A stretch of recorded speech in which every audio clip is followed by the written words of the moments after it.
कोटरी मोहम्मद कबीर में हाजी रोशन अली थेबो जी शाप ते थेबा सोलंगी चन्ना ऐं नानक राज बिरादरी जो पाण में झेड़े जो फैसलो हज़ूर बख्श रिंद जी सरपंची हेठ थी गुज़रियो। धुरिन जूं ॻाल्हियूं ॿुधण खां पोइ फैसलो ॿुधायो वियो। वकार सोलंगी पुत्र इल्मुद्दीन अब्दुर रहमान पुत्र हिदायतुल्ला चन्नो ऐं तौफ़ीक अहमद पुत्र मरहूम डॉक्टर गुलाम हैदर नानक राज टई ॾोही साबित थिया। जन ते 1.5 लाख रुपया दंड विधो वियो ऐं फैसले वारी जाइ ते ई माफ़ी वठंदा। हिन खां पोइ असद अली थेबे खां ॾोही धुर जे नौजवान वकार सोलंगी ऐं अब्दुर रहमान चन्ने मौके ते माफ़ी वरिती।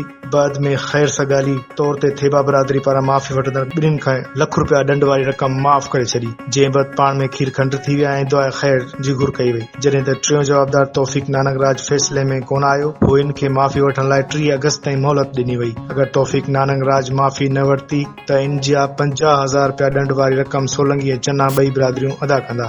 यादि रहे त 3 ॾींहं अॻु क्रिकेट रांदि जी मामूली ॻाल्हि तां वकार सोलंगी अब्दुर रहमान ऐं तौफ़ीक नानक राज पाण में गॾिजी दादागिरी कंदे असद अली थेबे खे शहर में मारकुट करण खां पोइ सख़्त ज़ख़्मी करे फरार थी विया हुआ।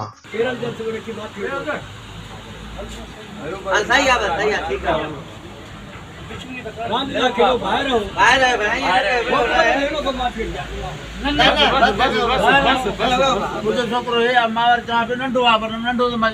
भलो आहे